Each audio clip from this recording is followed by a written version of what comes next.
Erin, welcome to the show. How are you? Hi, Gabriel. I'm good. I'm good. Thank you for having me. How are you? Oh, I'm living the dream. I'm still fighting off the sleeps from all that turkey that I ate yesterday. Yeah, the holiday season is upon us. Yeah, no doubt about that. In my day to day in my business, it is absolutely chaotic because we have big Q4 goals, but Q4 ends up being like 2.5 months, maybe closer to 2 months, with all of the time that people are taking off, Sure. and it is impossible to just catch people while they're in the office. In the office, anyways. Well, cool. So thankful for having you on. I think a good place to start, if you want to give a little intro into who you are, what you do in your day to day, and we can kind of take off from there. Sure. Sounds good. Erin Fitzgerald. I'm a senior director on the capital markets team for JLL. It's really my job to, if you look at the skyline of downtown Minneapolis, it's my job to sell all the big tall buildings that you see on the skyline.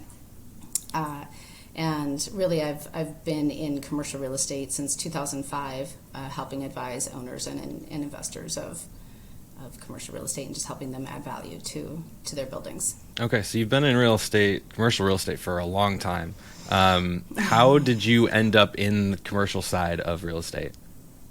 Oh, it's always been commercial. Yeah, I just entered just soon after college, just got right into commercial real estate, leasing buildings, office buildings in downtown Minneapolis. So I never, while I have a residential realtor's license, Sure. I wouldn't trust myself to buy my own house. Was there something specific that drew you to the commercial side?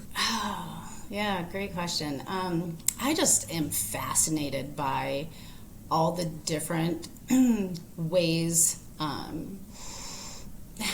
all the different companies that are out there and what they do to like have a business in society. And so I'd get to talking to one, like a tech company, and it's like, okay, wait, you do what again? Like, all right, explain that to me.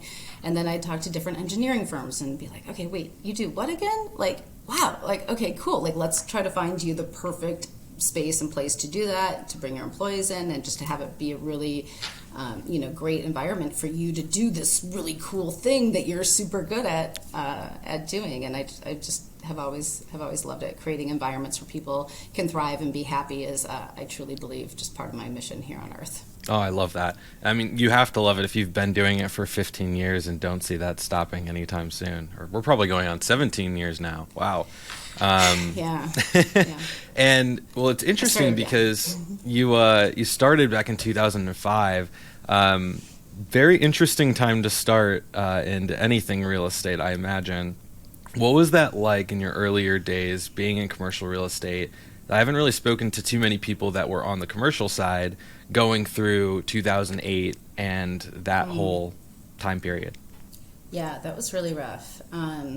Even coming into it in 2005, there were still the remnants of the dot-com bubble that had truly burst in the early 2000s, and then we had 9/11, and that made it so a lot of people didn't want to office in tall buildings anymore, and so there was like that whole thing so that's kind of the time that I came into the market. It was like we were still sort of in this space of the dot-com bubble bursting, and so there was all this amazing tech space that had been built out but nobody was officing in, and then you had people that didn't want to be in high rises.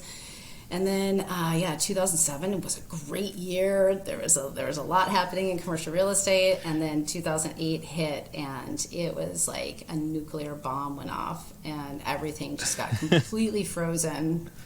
And so it was a bit of a tough reset. I kind of always told myself if this ever happened again, I would just take the year off, because there was nothing that Erin Fitzgerald, by her own willpower, could do to make deals happen or have anything of substantial value be created, during that time period, because everything was just frozen. Wow. Yeah. No, that's interesting. I didn't think about the remnants of the dot-com bubble being burst and how that would impact what you're doing, and even just the sentiment around people like these other tech companies that were still kind of hanging around or coming into the space. wanting to get into their real estate side. I'm interested, though, because obviously since then, there was the 2008 crisis, and then it's just been a rebuild from there. The last few years, I imagine, have been pretty interesting as well. Obviously, on the residential side, real estate's just been nuts. But I'm curious, over really since, I would say, COVID started in 2020 to now, what are the waves that you've experienced, positive and negative, on the commercial side? Because it's very different from the residential side, I would imagine, with everybody going to work from home now. And do we keep our buildings? Do we not? What has that been like? Yeah, I mean, you kind of, So the past 10 years, since coming out of the GFC, it really was just riding an upward wave in commercial real estate, and particularly for the office asset class, which is what I primarily focus on, office buildings. And then when COVID hit and everybody went to work from home and all of these buildings got emptied out, and employers were slowly, saying like, okay, we're going to start calling employees back to the office here, and then that didn't happen, and it's like, okay, we're going to try to get everybody back to the office here, and before you knew it, people just formed new habits. And with the technology that we have today, we've proven that we have the tools and capabilities for many of us, especially knowledge workers that are mostly those people who are in office buildings, to truly be able to work from anywhere and be able to be really productive of it. So then what is the purpose of the office moving forward? Right. And now we're at a point where, so this time last year, maybe 25% of companies had called employees back. And so any building that you'd look at on a skyline in any city would presumably be roughly 25% occupied. Now we're at the point where, at least in Minneapolis, it's closer to 60%, and maybe that's like 60% Tuesday through Thursday, with Mondays and Fridays like not being so much. So, I truly believe hybrid work is here to stay, and we are just a much more mobile and distributed workforce, and we have technology that enables us to do that. So then I really started looking at, okay, for my clients, who it's my responsibility first and foremost to protect them, to make sure that their investments in commercial real estate are protected, and then second, to find ways for them to profit from their investments and get the most out of them. What does this mean for them? What does this mean for the the owners of office buildings if people aren't going to come back to the office, if there's going to be more of a hybrid approach and companies are downsizing because they only have so many people coming into the office 3 days a week, and so maybe they don't need all of the space that they had before, so then therefore these buildings are generating less revenue through their rental income, which is the whole reason why they bought them in the first place. So then that's kind of when I started doing a lot of research to say, okay, are there other revenue streams out there?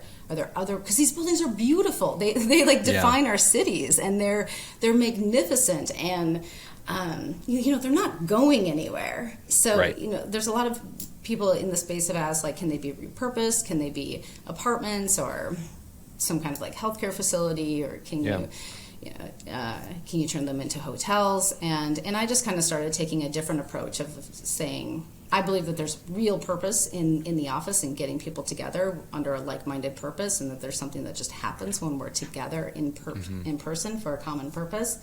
But then is there an additional revenue stream that can be created from these big, beautiful buildings? Yeah.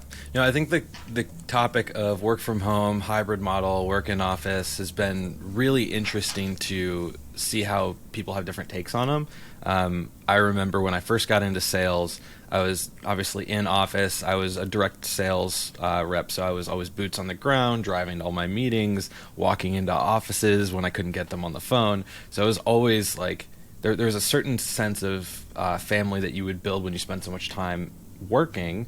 And a big part of that connection was when you were in office with your coworkers. And so I just could not imagine a world where I didn't have that. I was always like, So they used to separate inside sales versus outside sales, and I was outside sales. Okay. Like, I will never go inside sales because that's just sitting in an office and you're just cold calling all day. You're not actually getting out there and being face to face with people, which is another thing that's changed, right? Like, I loved going into the meetings. And when I got into B2B sales, it was right as the pandemic hit, and so I had to learn B2B sales, I had to learn tech sales, and I had to learn how to do it all from home. And so it was a big learning curve. Didn't know how I was going to like it, and then I realized how much more productive I could be. But at the same time, you still have that sense of like camaraderie with your teammates, your coworkers, your community that you're spending so much time with that you're missing out on. And so how do we balance that? And because of that, I'm a big fan of the hybrid work model, because it allows you to, hey, I want to go on vacation for a week but still work. I can do that, and then I can always come home and I can be near my office and I can go in if I want to and have some flexibility around that. I like the concept of and, not or. What's interesting about all of this is, you know, to your point, now we're trying to figure out how do we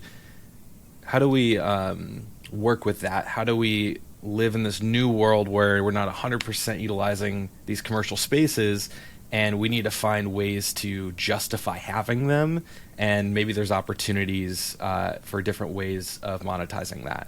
And so what it sounds like you're doing is really focusing on, okay, what are the different avenues, these new technologies that are out that allow us to do that? And so that's a perfect transition into Web3, blockchain. You stumbled upon this. I would love to hear about your journey so far, when you first heard of either crypto or NFTs or any aspect of blockchain, and where that started to trail into your research. Sure.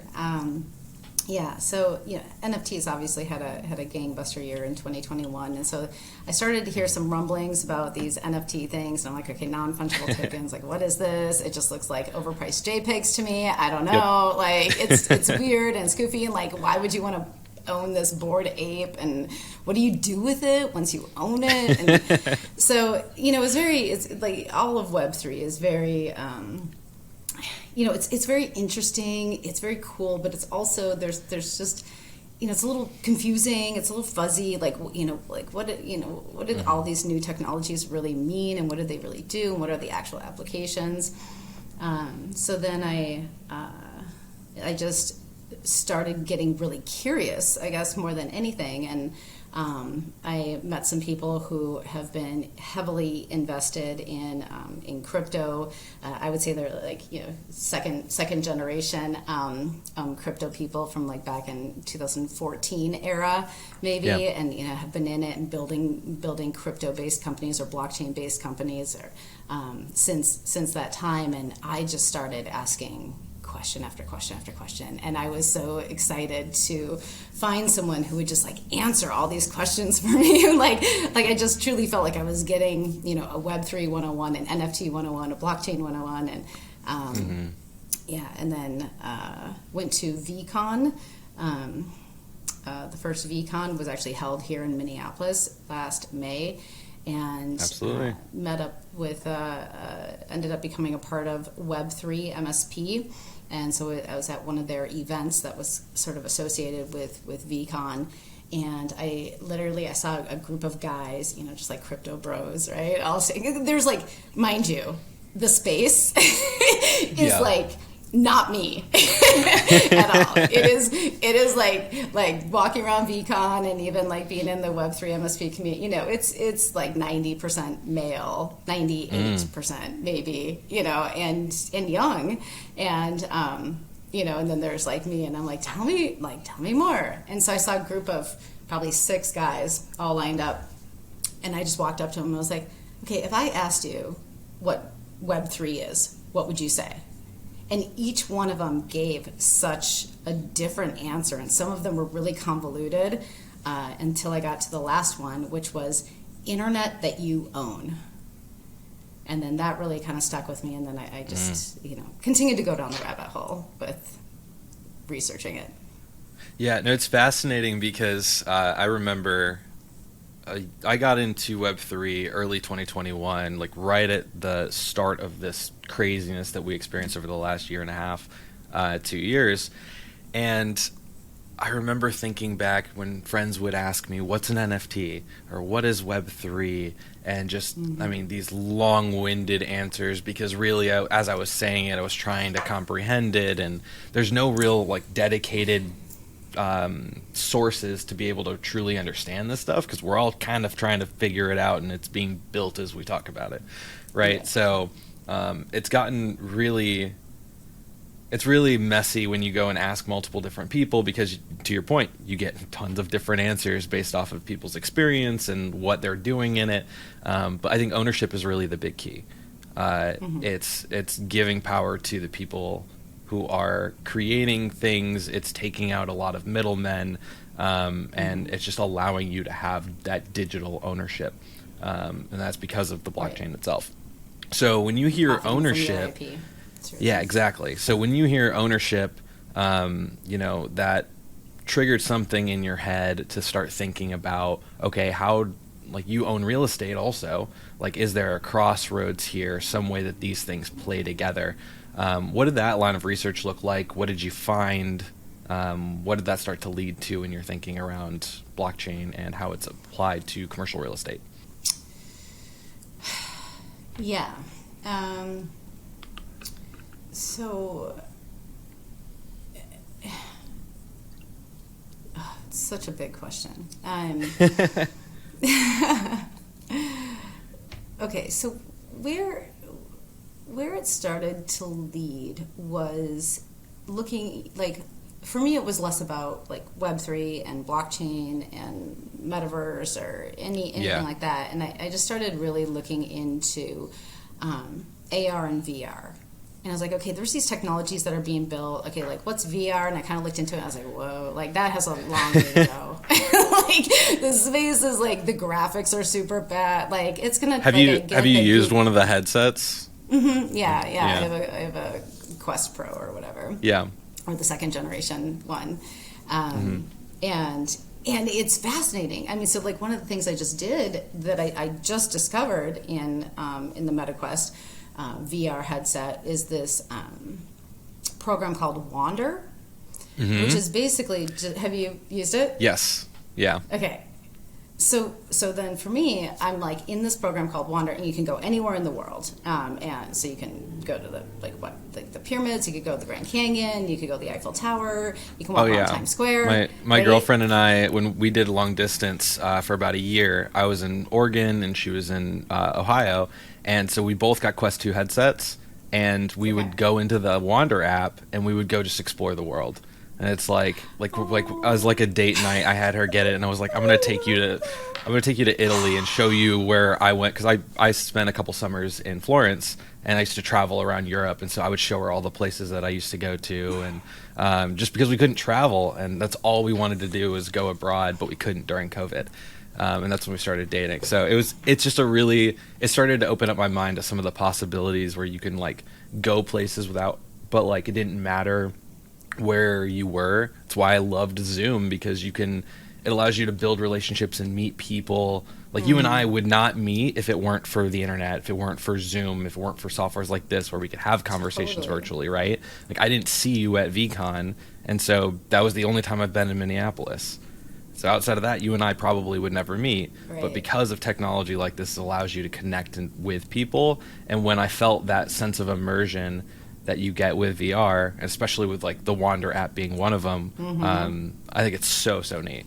Yeah. Oh, that's such a great application of it. Oh, and this is why I love the technology. Like, I think there's so much goodness and so much unity that is going to come from it, and like so many ways for people just to engage and interact in really, really, really meaningful, positive ways. And so I'm super excited for it to all get built out and for it to come. Like, for me, it can't come soon enough. Like, I realize that the space is still nascent. We're still early, and there's such a long way to go. But I'm like, I'm ready. I'm so ready for it to like all be built out. But for me, Wander, so like I would plug in my clients' building addresses, right? Here in downtown Minneapolis, in New York, in Detroit, and walk around their buildings. And I'd say like, okay, this is like pretty cool. Like you can just like walk around their physical building. But then like, what if you're in this space and then all of a sudden, you know, there's like an advertisement on the side of the building, or I don't know, like Snoop Dogg decides to throw Blunt Fest right outside your building and then is projecting like weed leaves on the side of it.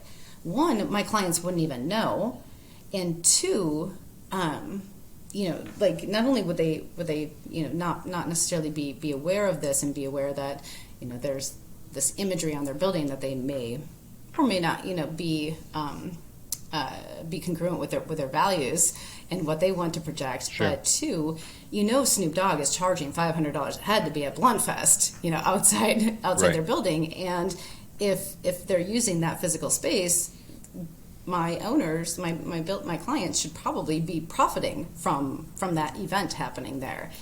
And right now, and this is just one example of I don't know how many virtual worlds where there are real life buildings that are being essentially replicated without those building owners' knowledge or even consent. And so Right. kind of the place that I'm getting to is if you own the physical property, should you also own the digital representation of that property? Should you, if you have the physical rights, should you also have the digital rights? And my conclusion that I've come to after all the research that I've done is absolutely. And so what does that mean? Because right now digital rights don't exist, but we're entering this world where, and that the VR application is just like one application. I'm actually much more concerned about AR because I think it's much more imminent. And so if we're getting to this place with where the technology is heading, Qualcomm just announced that they're coming out with their eyewear in 2023. We know that Niantic has their headset that they're debuting. Apple eyewear, of course, is coming out with their first headset that will eventually turn into glasses. And, we all know about Google and the research, that they've done in Google Glasses, and that next iteration is going to be coming out in 2023. So when you have this new technology and it starts to synthesize with the real world, that's kind of the place where I have the most interest. I completely agree. Ever since, for me, it was Pokemon Go. I don't know if you got a taste of that app at all, but once I first felt that, I remember I was working at Best Buy at the time, and it was a slow day. We would all pull out our Pokemon Go apps and just be walking around the store catching Pokemon. And I thought it was so neat. It was the first use of this AR technology that I had never seen. We had these concepts of VR, but there was no real models out at the time. And so in my head, I'm like, oh, AR is coming first. That just makes sense. But the more that I thought about, and we saw nothing happen after that, really, you start to realize, oh wow, this is actually really difficult to do, because in order for it to be user friendly, it has to be seamless, right? I have to almost not even realize that I can't, even with VR, it's a big bulky headset right now. Eventually that will probably slim down, hope. Yeah. But there's no, outside of Google Glass, which didn't really do much, there's not really a good thing to leverage for AR in day-to-day life, to the point where it's basically my phone on my face, right? Because the things that you need to power something like this and have these little mini projectors and be able to connect to the internet or to 5G networks, you gotta have all this little technology in tiny little packages and in something that doesn't feel much thicker than a normal pair of glasses for it to be something that people actually want to use, right? So it's interesting. It sounds like you still feel that is the tech that needs to be advanced first prior to VR, even though we've kind of already accepted VR being in a thicker headset, so that minimizes some of the limitations. Sure. Yeah, well, we live in the real world. This is the difference. You may want to put on a VR headset, but my mom doesn't really. Or, you have to go. I firmly believe, that, okay, there was internet 1.0 and then 2.0, and now we're at Web3, internet 3.0. Yep.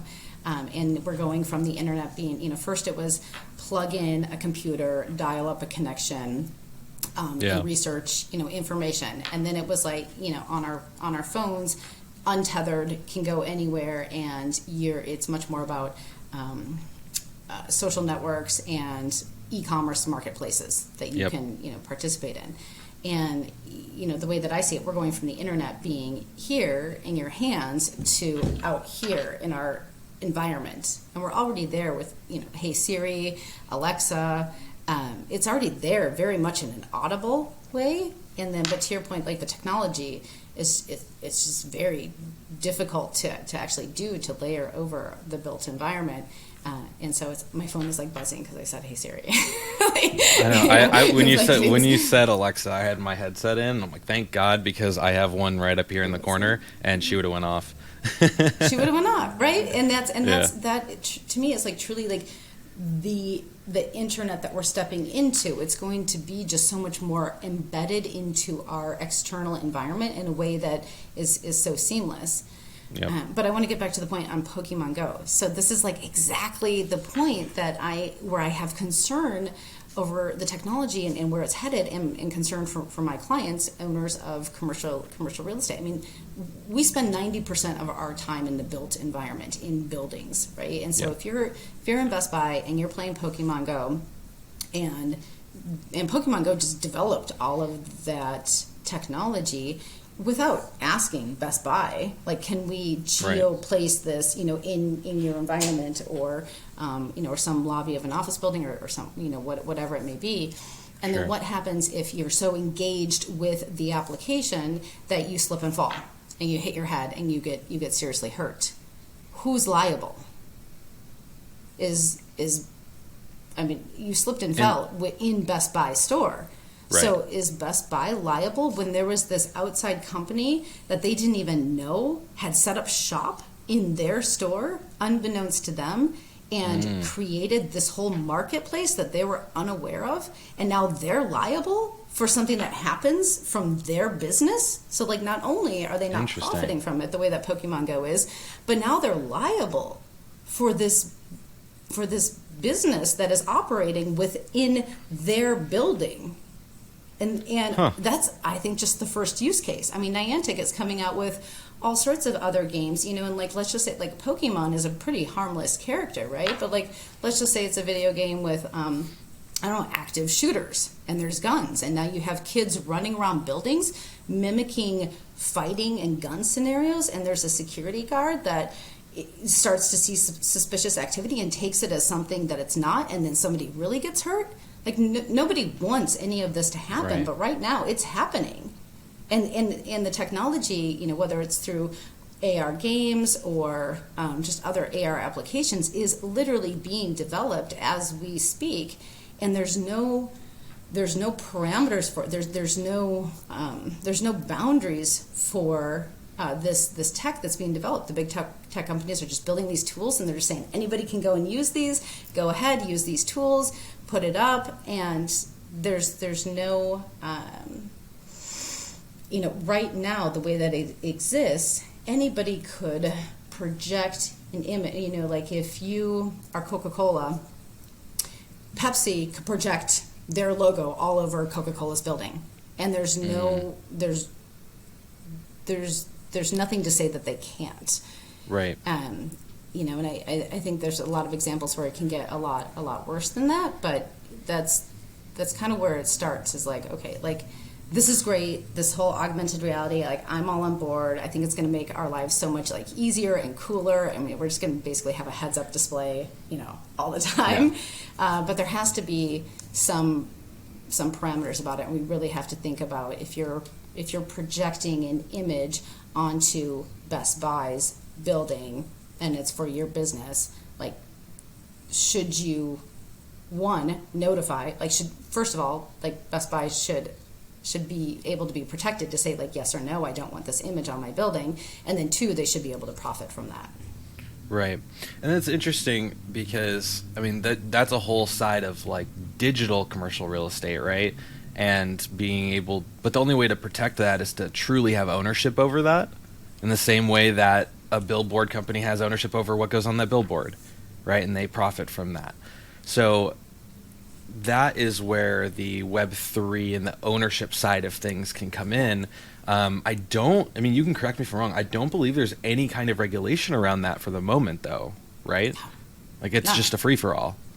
Yep. So, yep. are there What I'm curious on though, are there circumstances where too much regulation around that becomes like gets to a point where it just doesn't like, are there negatives from having regulation around that for anybody else involved? Or Well, certainly for is the it big tech possible or is it possible to have regulation around that because it's digital? Like how do we enforce that? You know? I think that there's definitely a lot of back-end software applications that need to be developed here that's well beyond my pay grade. But Sure. in my mind, it's like first a building would, let's just keep it in the context of like commercial real estate and like Yeah. kind of what I do. Like a big office building downtown would first register, I own the deed to this property, so I own the physical rights and I am claiming that I own the digital rights. Just basically saying it, recording it on the blockchain, on some kind of registry, and just saying, I'm just making a claim that I own the digital rights to my physical property. So then there's like an announcement that's made so that if somebody ever comes back and they're like, well, they didn't claim it, so I did, or whatever. That's kind of first and foremost just to make sure that property owners are protected. And then I think if something is projected onto their building, they could go to whoever is doing that and say, hey, like, this is my building. I'm not okay with you projecting this onto my building. Please take it down. And I do think there's going to be a lot of court cases around this. I think it's going to be really gray and really fuzzy for a long time. Yeah. But I think it starts with building owners just claiming their digital rights for the physical property that they actually own, and then once they do that, then there would be some sort of platform or back-end system that's in place that would allow, if they want to say, okay, I've made all this investment into claiming my digital rights and protecting my digital rights, so now I want to see about profiting from them. Mm-hmm. So they could basically list their building for sale, if you will, for advertisers to be able to come to them, to be able to place ads on their building, so that as we're wearing the glasses and we're walking down the street, I might see an ad on the side of this building for the Cole Haan shoes that I was Googling in bed the night before, or whatever, and you might see an ad for VCon 2023, and and it would be showing us like these different these different ads that building owner would then get ad revenue for, and also be able to like track like the fact that I register, like they actually, like, this is where the technology is headed, and I think it's so cool. Like, you'd actually be able to track that I had my eyes on it for 6.2 seconds on that ad, and then certainly, like, if I did a click and buy, like, all of that information would now, I think, in a perfect world, go directly to the building owner, that there'd be really no middleman, and they would know exactly, like, who looked at the ad, how impactful it was, and then therefore, that would determine how much more ad revenue that they could get, in that location, or, to what types of consumers. Yeah, I think the biggest application. Yeah, I think the biggest application for this is definitely AR, because the thing with VR and different metaverses is it's not necessarily outside of like Wander, for example, which is kind of like a Google Earth. There's not a lot of like similarities and necessarily parallels of, we can see if we go to Minneapolis in the metaverse, it looks exactly like Minneapolis in the real world, right? It's a lot of, okay, there's this land, maybe we name it Minneapolis, but people are building their own worlds on it. So maybe it's not as applicable for VR in those circumstances, but AR 100%, because what you're talking about is kind of bringing social media into the real world, or some of the benefits and ways that we use it in business in the real world. I can see when I run an ad how many impressions it got. I can see what the average watch time of my YouTube video is. I can see when somebody clicks on something. We've already seen circumstances where like people, they'll they'll view something in the metaverse even, and you walk up to this mural that's hanging on this virtual wall, and it's an NFT, and I can click. It has a link that I can click and buy it, right? So that opens up a whole world of leveraging these buildings in real life. If we have something way that we can digitize these real estate pieces, where I can walk up to the side of a building, I can see an artist's mural that they paid for that space to put it on, and it has a link to the rest of their work, and I can literally just tap or pinch or whatever I got to do to click on that link virtually, and I can see all the rest of their work to buy the physical pieces and have that shipped to my house. Totally. And maybe in a perfect world where we can have 20-minute shipping somehow, with the way that things are going, by the time I finish my walk, I can have it sitting in my house, right? And that all happens, and it's a whole another sense of commerce that building is being leveraged for, and 100% your client should have like a share in that. I don't see why they wouldn't, and that could be a huge revenue source in big cities. Like, I mean, imagine what would happen in New York. Right. Imagine what would happen in Times Square, how much that would cost in Miami, in like these big cities that people go to, Los Angeles. Yeah. Oh, Las Vegas would be insane. There's so much real estate that, like, it's just buildings attached to each other. It's one giant building on the strip, and they just have different dividers. Right. There's so much digital real estate that could happen there, and so much commerce. People go there with the intent to spend money, and if you think about the revenue that would be missed out on by the people who owned that real estate, it's insane. But do you have a feeling that starts to, I mean, it has to change the way that real estate works, right? And like the valuations of actual real estate now, because now 100%. We don't just value it based off of its physical presence, but its digital opportunity. Right. You hit the nail on the head. And this is so I started out with a thesis, and then I kind of backed into it with all the research, right? I was like, okay, if all of this, if you follow the tech and you follow investment, it's clear what's coming. And you can just take like kind of one look at my LinkedIn and just see, like, I try to post every single article about like all the AR technology that's coming out in 2023 and all the investment that's being made. But my basic thesis was, and this is kind of getting back to people are no longer going into the office, is that the most high-profile buildings in the best locations could be worth more for their digital rights than their rental income in the next 5 to 10 years. And I think it could be lots more. There are buildings in Times Square that are completely vacant and have been for years and years and years and years because they get all of their revenue, they get so much revenue off of physical advertising. But you can only do so much with one billboard on one side of a building that can, even if it's a digital ad and it can rotate every 10 seconds or something, it's still only one ad that is being shown at a time on one side of a building.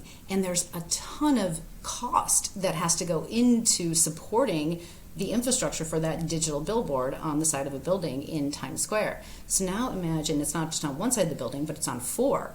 And, you know, it's even like inside the lobby, and, you know, potentially at some point, you know, it's on the top of the building as well. And it's thousands of different individualized ads for each person that happens to be walking by the building in that exact moment. That's what I was going to get to, was it being relevant to the person who's viewing it. Yes. Right? Like I go to a baseball stadium or a hockey stadium. There's all these ads around that digital real estate, or that physical real estate, right? They've got advertisements from all of these different partners, but 90% of them aren't relevant to me.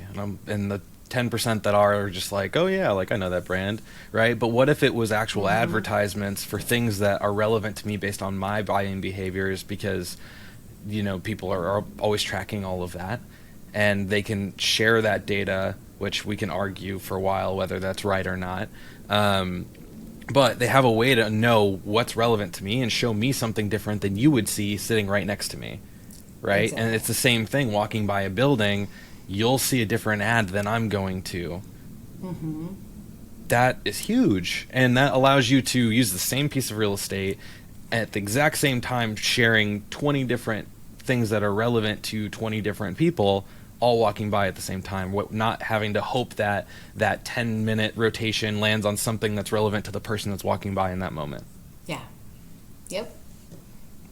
I mean, I really do believe that this could be $1 trillion industry in 10 years. And just a massive revenue stream for building owners. But in order for it to get there, first and foremost, we have to make sure that they're protected. We have to make sure that they claim their digital rights, that there's just some kind of conversation that happens in a really solidified manner where we can put boundaries around it and just say, like, okay, like now that the real world is synthesizing with an augmented reality, if somebody is going to be profiting from the actual physical presence of your building being there, like you should profit from that. Like that ad wouldn't be able to be there if it wasn't for your physical building. So first step is claiming right.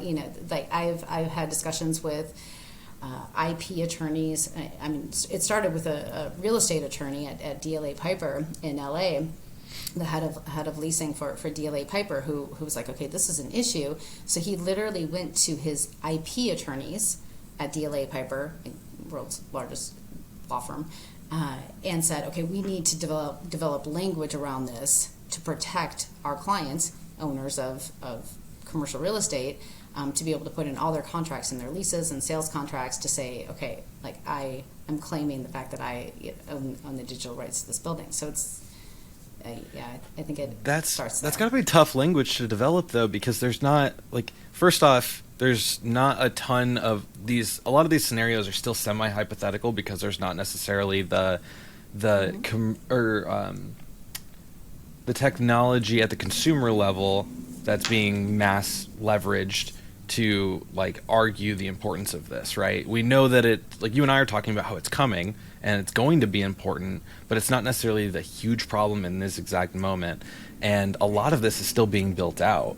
And so how do you formulate language around hypothetical scenarios that ultimately stand in court and really do protect you?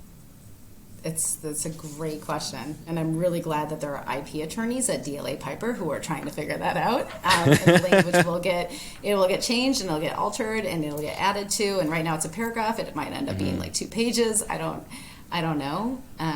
But it's a really great question. But there's some precedent. At one point in time, air rights didn't exist, and somebody sitting in some conference room somewhere was like, "Hey, don't you think we should also be thinking about the air rights, like the space right around these buildings, and that there's some value to those too? And like, where does the value of your real estate stop? Like, do you own it all the way to Mars indefinitely? Or is it like just at your roof line?" And then air rights were developed.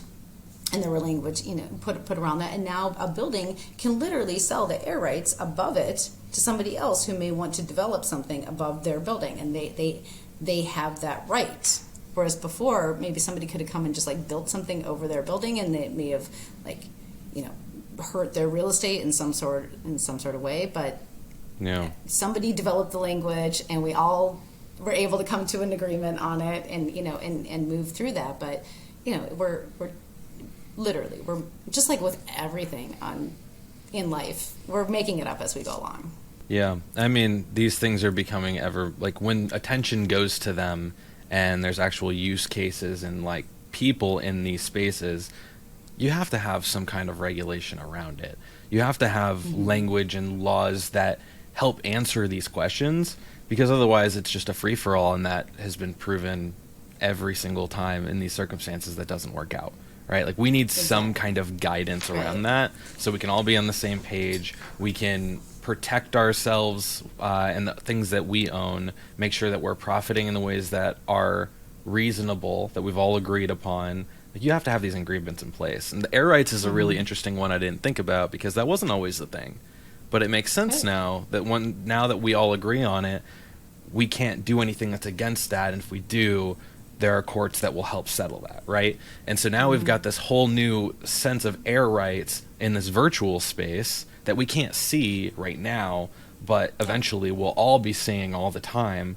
And so thinking about that ahead of time, to be ahead of it, to minimize all of these court cases that will come up of just like, and the people in the courts are like, there's no language, there's no law in this. Like we have to try and apply these, like, we'll say older school laws that were created way before we even thought about any of this virtual stuff, and see if we can come to a decision or a default on that.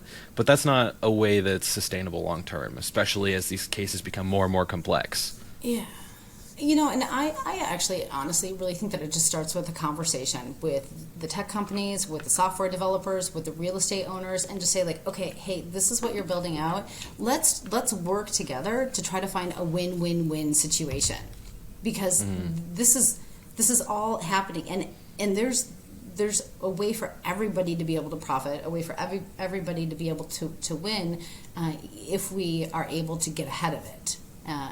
And so I honestly just think it starts with some conversations with the tech companies that are actually in the process of developing this technology, and just say like, okay, like here's our point of view and our perspective. How can we work together to make this best case scenario for everyone? Yeah, I think the people developing the technologies are going to be able to have a huge impact on that in a positive way, because they're creating it with an understanding of how consumers are going to actually use it. Like they have this vision, and they understand consumer behavior. They've done all the research. They have all those answers, at least hypothetically, but they're pretty well-educated answers, right? And so them being able to leverage their knowledge, their research, hopefully their willingness to be able to share that, to help guide some of these regulations, I think will be critical, and I'm hopeful that they do so sooner rather than later as stuff starts to hit the market. Because you named a couple of really big companies in this space that are creating technology that are going to open up these different worlds, right? And so as these hit the market, all of these consumers are going to be out leveraging it, and in ways that your clients might not like, or feel like they're not getting the value that they deserve out of it. And we need to be ahead of that. Yeah. Yeah. Yeah, there's just so many examples of why this would be important. I think one quick one, just that might make sense to the majority of the listeners on this, who aren't in commercial real estate and don't understand, valuations of million square foot buildings and that sort of thing, is just to think about your home too, because I don't necessarily know that there's a distinction. If you lived in a high pedestrian traffic area, and let's just say it's 2024, the AR glasses have been out for a year now, and it's election season, and people are going around, and you can put a sign in your yard. Like, would you be okay if like somebody went through your entire neighborhood and put a bunch of blue signs in your yard, or conversely a bunch of like Republican signs in your yard throughout the entire neighborhood? You'd be like, no, like, what are you doing? This is my property. You can't put that sign in my yard. Like, that's not okay. But the way that it exists today, because there's no regulation around digital rights, somebody could potentially put in augmented reality. They could go through an entire neighborhood and make it just all for the Republican candidate, and have that be all across every single house. And there's nothing that could be done, nothing that they could say to be like, this is my physical property, you're not allowed to do this. And that's just kind of the way it existed. But it would be absurd to think that they could go put a physical sign in your property. Sure. But that real estate's going to be just as valuable, just as prevalent in the digital space as we open up that second layer of this world that we see with our eyes. With glasses, in theory, we're going to see a whole nother layer that those same rights should apply. Those same ideologies, that's just crazy. Like, I don't want somebody to spray paint my entire house physically or digitally, right? With Yeah. things that aren't aligned with my views, or I just don't want, like, I don't want it to look that way to anyone, regardless of what they're looking through. Or maybe you do, and you Or want to if be I able to do, profit from that. exactly. If they're profiting from it, I So- at least want to share in that. And this is the ethos of Web3, where you own your data. Like, you should, if you own your home, you should absolutely be able to own any kind of advertisement that's put on your home from an augmented reality perspective. Yes. And so if you so choose to work with whatever political candidate and say, like, yes, for $50 or $500 or $5,000, whatever it may be, like, I will allow you to project this imagery on my home. That's a choice that should be yours. Yes. That was a great example. Yeah, it's crazy when you start to think about all of the virtual real estate and how that applies to not just commercial, but everything, every building, every street sign. I mean, every piece of land that we're going to be able to see with a whole new layer on it. It's no doubt that there has to be some regulation around that. And it'll be interesting to see how that plays out, as the topic of regulation is very at the forefront of a lot of conversations right now and over the next few years. Yeah, certainly. Erin, this has been great. Thank you so much. I appreciate all of your time, your expertise. Thank you.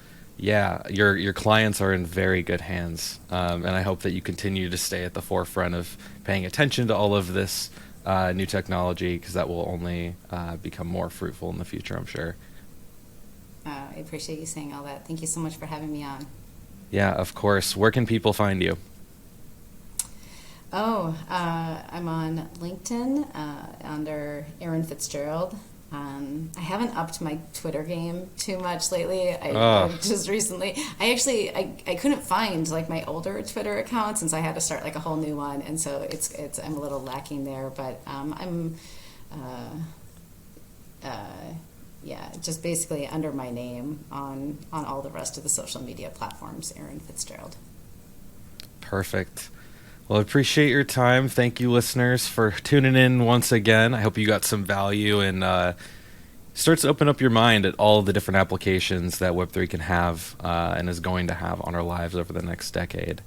And until next time, we'll talk to you soon. See ya.